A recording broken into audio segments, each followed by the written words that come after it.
Assalamualaikum warahmatullahi wabarakatuh. Oke, sekarang dasarnya, argumennya. Mengapa sih manusia itu kok tadi saya sebut di antara kodratnya adalah kodrat kebersamaan. Jadi memang manusia itu secara fitrah tidak mungkin hidup sendirian. Meskipun seperti minggu lalu ada orang yang dorongan jiwanya ingin menyendiri saja, tapi faktanya sulit orang hidup sendirian. Saya bisa itu Pak berbulan-bulan sendirian. Iya, tapi kamu tidak ngitung kontribusi orang terhadap dirimu dalam kesendirianmu. Meskipun tidak langsung itu banyak. Kamu makan misalnya, saya makan ya masak sendiri. Apa kamu nanam padi sendiri? Apa kamu melihara ikan sendiri? Apa minyaknya kamu buat sendiri kalau pas goreng ikan? Apa kamu tidak bisa?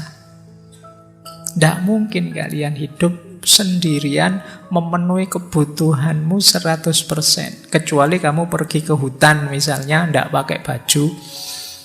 Atau kamu pakai baju bikin sendiri dengan cara seperti apa yang sama sekali koyok Tarzan, itu mungkin bisa. Tapi kan tidak mungkin kita begitu. Kamu bisa ngayal, bisa Pak, kalau saya mau saya bisa saja. Iyalah dalam pikiranmu, dalam prakteknya kan tidak. Pasti kamu butuh dukungan orang lain. Bahkan pandanganmu bahwa menyendiri itu lebih baik mungkin juga hasil ide atau pikirannya orang lain yang kamu cerna terus kamu pilih. Mungkin juga pengaruh lingkunganmu sebelumnya. Jadi tidak mungkin orang itu sama sekali tidak bersentuhan dengan pengaruh orang lain dalam dirinya. Kalau dalam ilmu sosiologi, akarnya sosialitas manusia itu ada 4. Kenapa sih manusia itu pasti butuh orang lain? Yang pertama, karena manusia itu terbatas. Tidak ada orang yang bisa segalanya untuk memenuhi segala jenis kebutuhannya. Karena kita ini kan multidimensi hidup kita.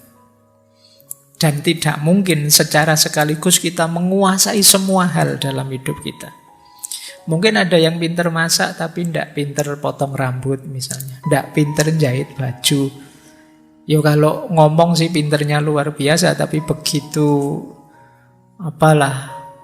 masak atau main game atau dia tidak bisa. Yang pinter sekali main game disuruh ceramah ya tidak bisa. Yang ada banyak yang kita tidak bisa. Kita itu sangat terbatas. Sementara fungsi-fungsi dan dimensi hidup kita luas. Yang tidak semuanya bisa kita cover. Di situ kita perlu orang lain. Bayangkan, di lingkup saya ini saja, itu berapa puluh orang yang terlibat, tidak harus di kalian. Di sekitar kita ini saja. Ada laptop, ada mikrofon, ada teh, ada cangkirnya, ada aqua. Berapa banyak perusahaan di 1 meter kali 1 meter sekitar saya ini yang terlibat. Satu perusahaan melibatkan berapa ratus atau berapa ribu orang. Misalnya ini laptopnya merek Compaq. Saya tidak tahu masih hidup apa enggak laptop merek Compaq misalnya. Hari ini perusahaannya berapa ribu orang kerja untuk bikin ini, mikrofonnya. Yang jahit taplaknya ini siapa kemarin sampai bisa taplak kecil kayak gini. Itu tidak mungkin bisa sendirian. Bahkan saya sendiri saja mungkin bajunya, celana, merek, HP yang saya bawa dan lain sebagainya itu kontribusi dari sangat banyak orang. Kita itu terbatas, makanya manusia itu tidak pantas sombong.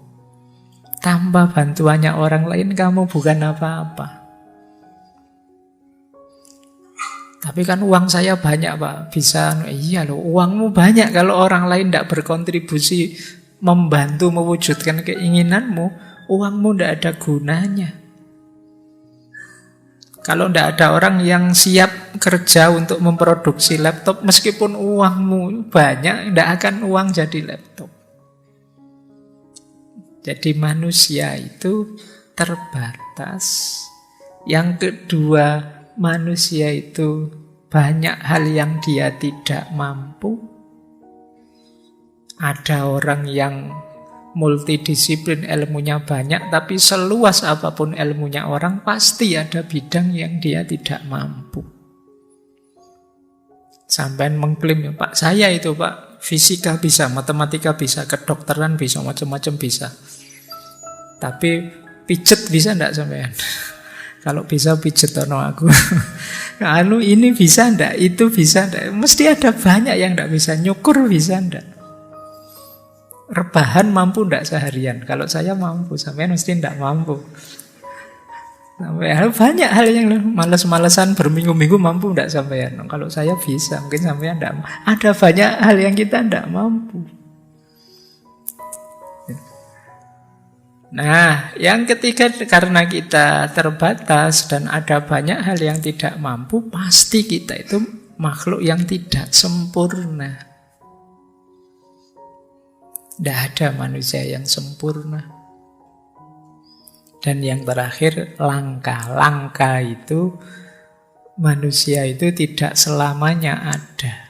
Dan unik, setiap orang itu langka, unik. Kita hidup di dunia ini mungkin tidak ada yang, mungkin era-era ini, ya yang lebih 100 bisa dihitung dengan jari. Kita bisa sampai 60-70 itu sudah luar biasa hari ini. Dan itu sangat singkat sebenarnya.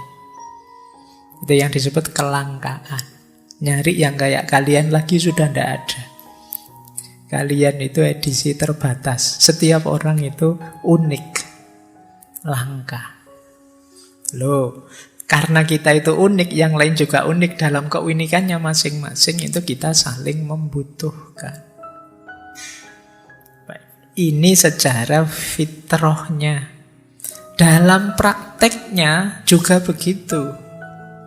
Karena fitrahnya seperti 4 tadi, akhirnya apa? Ada fitrah kita saling perlu, saling butuh dengan yang lain. Dorongan saling membutuhkan. Kemudian ada lagi dorongan untuk saling belajar. Manusia itu tidak seperti binatang. Binatang itu dengan instingnya bisa utuh sebagai dirinya. Kalau manusia tidak bisa. Sapi itu lahir tidak berapa lama, dia akan sempurna dalam tanda petik sebagai seorang sapi. Sebagai seekor sapi yang utuh kesapiannya. Manusia kemanusiaannya. Loh, tapi kalau manusia tidak bisa, dia harus belajar.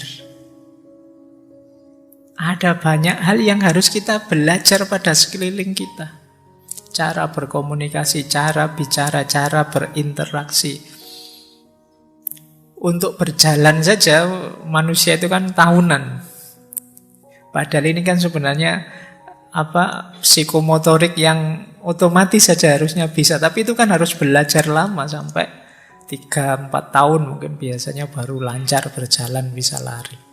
Bayangkan kuda itu lahir tidak lama dia sudah bisa lari-lari seperti bapaknya. Kalau manusia tidak bisa, lama harus digendong dulu, tidak ada fase ngesot, merangkak dan lain sebagainya. Itu manusia, maka dia perlu belajar. Itu yang membuat kalau dalam Islam kan tolabul ilmi fardhun, mencari ilmu itu fardu sifatnya, wajib. Kenapa? Kalau orang tidak mau lagi belajar, ya dia sulit memenuhi dirinya dengan kualitas-kualitas yang sebenarnya sudah ada dalam dirinya. Makanya saya sering menyebut manusia itu paket potensi. Dirinya itu isinya banyak sekali potensi-potensi. Untuk mengaktualkannya, belajar, nambah ilmu. Baik, ya alhamdulillah teman-teman malam hari ini masih sadar untuk belajar. Meskipun ngaji kita malam hari ini barengan dengan sepak bola. Pikiranmu mesti bercabang-cabang. Tidak apa-apa, cuma persahabatan. Nanti dilihat golnya saja biar tidak jengkel. Baik, jadi ada dorongan untuk untuk saling membutuhkan dengan yang lain, dan dorongan untuk belajar, serta dorongan untuk berinteraksi. Tidak mungkin kita tanpa interaksi dengan yang lain. Selain itu, yang menggerakkan hidup kita juga, membuat hidup kita jadi dinamis, adalah pandangan kita terhadap orang lain dan pandangan orang lain terhadap kita. Meskipun kita, Pak, saya tidak akan mau terpengaruh oleh pandangan orang lain terhadap saya. Ya, tapi diakui atau tidak, pandangan orang lain terhadapmu merubahmu, dan pandanganmu terhadap orang lain juga merubahmu. Jadi hidup ini ya saling mempengaruhi antar manusia. Mau tidak mau begitu rumusnya. Bahkan kalian punya pikiran anti manusia, anti sosial, dan lain sebagainya. Gagasan-gagasan itu kan kalian dapat dari lingkungan sekeliling kalian juga. Itu ya produknya orang lain juga sebelumnya. Ideologi itu ya sampai pada kalian dari orang lain juga. Seantisosial apapun kalian.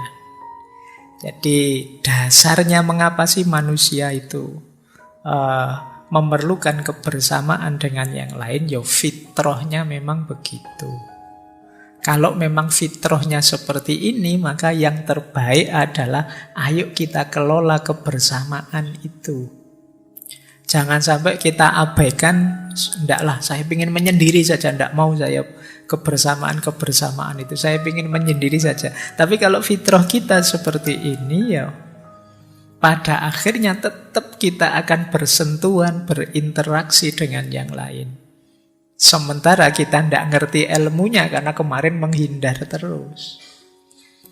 Kagetlah kita. Makanya di antara yang mengagetkan kita di era medsos ini, era digital ini, kan sekarang situasi sangat terbuka. Kita tahu banyak hal tentang orang lain yang kemarin tidak seterbuka ini. Makanya terus kita kaget, agak gagap hari ini, sering salah-salah. Nah, ini penting kita belajar kebersamaan. Kalau kemarin sih kebersamaan di dunia nyata lingkupnya lebih kecil. Sekarang kebersamaan di dunia digital, dunia maya, yang itu lebih luas jangkauannya. Banyak orang yang belum mahir di sini sehingga sering muncul masalah dari ranah ini. Jadi kebersamaan itu karena dia fitrah, keniscayaan, penting untuk kita kaji, kita pelajari, dan kita jalankan secara positif. Jangan dihindar-hindari, nanti kita kaget sendiri, gagap. Baik. Yang kedua, selain kebersamaan dengan yang lain, sebenarnya yang jadi dasar kenapa sih kita memerlukan kebersamaan, karena manusia itu secara fitrah juga punya kesadaran, aku ini bagian dari sesuatu. Ini namanya kesadaran interkoneksi. Adaku ini sebagai diriku seperti ini, itu karena menjadi bagian dari sesuatu. Identitasmu apapun itu kan bagian dari sesuatu. Saya sebagai dosen itu kan bagian dari institusi besar namanya dosen. Saya salah satunya di situ. Saya sebagai muslim ya bagian dari institusi besar agama namanya Islam. Saya sebagai orang Indonesia ya kan bagian. Ini kalau kadang-kadang kita pakai istilah ukhuwah watoniyah, ukhuwah basyariyah, ukhuwah Islamiyah. Ini menunjukkan kita ini ada di lingkup yang sama, yang saling terhubung. Nah, ini kesadaran ini sebenarnya sifatnya instinktif. Instinktif itu bagian dari fitrah dalam diri kita. Makanya ada istilah kesadaran kita, unity of self, kesatuan kita dengan diri kita sendiri, unity of family, kesatuan kita dengan keluarga, unity of people, kesatuan kita dengan masyarakat sekeliling kita, ada unity of mankind, kesatuan kita dengan seluruh manusia. Ada unity of ecosystem, kesatuan kita dengan lingkungan yang ada di sekeliling kita. Ada unity of cosmos, kesatuan kita dengan alam semesta. Dan nanti puncaknya adalah unity of God, kesatuan kita dengan Tuhan. Ini kalau digambar sebenarnya bukan gambar melungker seperti itu, tapi yang paling besar ya kita semua. Kesatuan dalam Tuhan, kemudian kesatuan dalam alam semesta, kemudian kesatuan di lingkungan sekeliling kita, kemudian kesatuan kemanusiaan, kemudian kesatuan dengan masyarakat sekeliling kita, dan kesatuan dengan keluarga, dan yang paling rendah kesatuan dengan diri kita sendiri. Yang kemarin teori kesendirian itu sebenarnya berhenti pada unity of self. Kita menyadari benar keterhubungan kita dengan diri kita sendiri. Itu sudah bagus, tapi langkahnya kurang luas. Karena dalam hidup ini kita tidak hanya berhubungan dengan diri kita sendiri, tapi juga dengan orang lain, tapi juga dengan lingkungan sekeliling kita, bahkan dengan alam semesta, dan yang paling luas dalam ranah ketuhanan. Nah, ini penting kesatuan-kesatuan ini. Dan rumusnya apa? Rusaknya apa yang ada dalam kesatuan kita pasti berefek pada diri kita. Sebaliknya, rusaknya kita akan juga berefek pada lingkungan kesatuan kita. Kalau kita mursal, nakal, ya efeknya lingkungan sekeliling kita akan terpengaruh oleh kenakalan kita. Sebaliknya, kalau lingkungan kita juga rusak, ya dia akan terpengaruh pada kita. Ini ada hubungan namanya kesaling terhubungan. Misalnya orang, alah Pak, rumah saya kan banyak sampahnya, tak bersihkan, tak buang saja ke sungai misalnya. Kamu tidak betah dengan kotornya rumahmu, tapi mengotori sungaimu. Kamu anggap sungai itu tidak berhubungan dengan dirimu. Padahal kalau sungai kamu kotori dan dia rusak, ya dia merusak ekosistemmu. Kalau ekosistemmu rusak, hidupmu juga mesti akan ada rusaknya. Ini yang kita jarang berpikir seluas ini. Karena mungkin kita lebih banyak berpikir di level self atau family. Nah, yang penting saya enak Pak, tapi sayanya itu lingkupnya sangat kecil. Kamu lupa bahwa sayamu itu lingkupnya luas. Akumu itu tidak sekedar aku yang kamu tunjuk ini, berhubungan dengan familymu, dengan peoplemu, dengan mankind, dengan kosmos, dengan God. Ini yang orang sering tidak berpikir dalam. Seolah-olah Allah yang sana saja rusak, biar saja. Allah wong itu orang Jogja kok yang kacau gitu ya, di kabupaten saya ndak, di tempat saya ndak. Seolah-olah kalau di sana yang rusak, di sini ndak, terus aman. Hidup ini saling mempengaruhi, saling interrelasi. Yang rusak kan teman saya Pak, bukan saya. Iya, tapi kamu berhubungan, kamu bagian dari circle-mu. Lama-lama ya kamu akan terpengaruh. Oke, jadi ini kesadaran kesaling terhubungan. Makanya jangan egois. Jangan, yang penting saya selamat, yang penting saya enak, yang penting saya nyaman. Tidak begitu. Kalau lingkunganmu kacau, kamu tidak bisa mengklaim dirimu selamat. Kadang-kadang kan ada misalnya yang punya prinsip begini. Ada yang bilang ke kita, teman kita itu loh selalu ngomong jelek tentang kamu. Enggak apa-apa, dia biar rusak-rusak enggak apa-apa. Yang penting aku dapat pahala dari ngomong jeleknya, nanti dosaku dipindah ke dia. Seolah-olah kalau dia rusak itu enggak ada efeknya sama sekali dengan aku. Padahal rusaknya dia itu ya wong dia teman kita, ada di lingkungan, di circle kita, pasti akan berefek ke kita. Kayak kita membaca medsos isinya orang maki-maki itu. Yang maki-maki orang lain kok, saya kan cuma baca. Dikiranya kalau cuma baca terus tidak berpengaruh. Ya paling tidak kosakata makian itu kan masuk ke kepalamu. Mungkin kapan-kapan kalau pas kamu perlu, tiba-tiba keluarlah kata makian itu. Musuhmu ternyata lebih fasih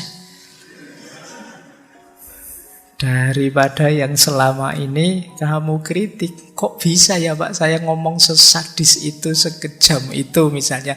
Mungkin kamu kaget sendiri, kamu tidak tahu itu koleksi itu sudah lama tersimpan di kepalamu. Dari mana? Yang tiap hari ngajimu itu kan.